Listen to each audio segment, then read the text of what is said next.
Hi, welcome to Culture Sharp. A brief ancient history lesson this week with a lesson for modern culture practitioners hidden within it. I read this week, which blew my mind, a really interesting little tidbit, that apparently in ancient Egypt, it was forbidden to speak about or report upon wars or battles that were being lost. You could only speak about the wars or battles that were being won.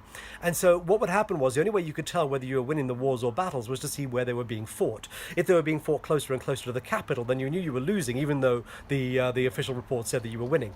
And I think in a culture space, I mean, I find analogies all over the place, but this really resonated with me because I think this is something that we do. We think we're winning battles because we are reporting on, improved net promoter scores or improved employee engagement surveys. Even though there's a bunch of nuances that can drive improvements in those things, we use those as evidence that our employee engagement strategy, our activities and our thinking is actually going right. But actually, the reality is we might just be fighting battles closer and closer to the center all the time without necessarily admitting it.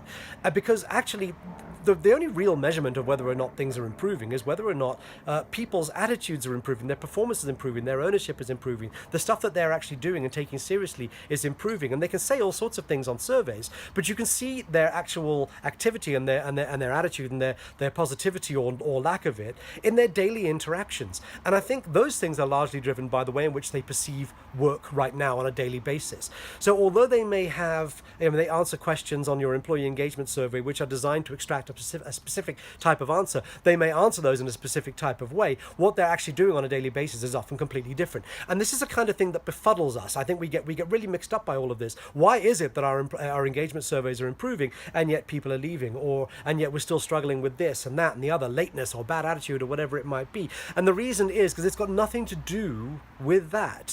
Because what you're doing by looking at an improved employee engagement survey is you are suggesting that the battles are being won, but actually the battle is somewhere else entirely. It was never there.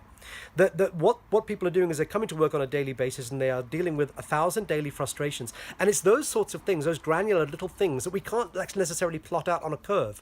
Those sorts of things that we need to be dealing with. If we're closer to it, then we end up doing something quite different. And it is dramatically different because what we're doing with improved surveys and analysis of data and all of this kind of stuff is we're doing this. This is us, right? This is all about us. This tells us that we are smart and it gives us a whole bunch of ideas about what we could do. It doesn't necessarily tell us how, but this is the kind of image that we have in our minds when we're trying to, put together a culture project or something. Whereas what we're actually aiming for is this, and it's quite different.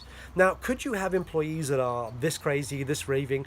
I don't know if that's necessarily a practical outcome, but what you should be aiming for, in spirit at least, is this. Employees who consider that coming to work today is a good deal for them, that they're excited about it, they like who they work for, they like who they work with, they like what they're doing, they think it's a good idea that they're the ones doing it, and they're very, very excited about it. And so they get up in the morning and they kind of go, cool, a day of work, as opposed to, hey ho, another day, another dollar. If we can achieve that, then we actually start to get real engagement, because that's what it's all about. And I think that sometimes we miss that. I think we get all caught up in the fact that this stuff somehow needs to feel smarter, more scientific, more intelligent, have more analysis behind it, as opposed to being instinctive, which we struggle to explain logically and therefore must immediately discount. And it's foolish because we're missing the really important stuff. So that's been my big thought for this week. Straight out of ancient Egypt into modern Johannesburg, South Africa. And I hope it's food for thought for you. Anyway, it's been food for thought for me. And I wish you a very good week.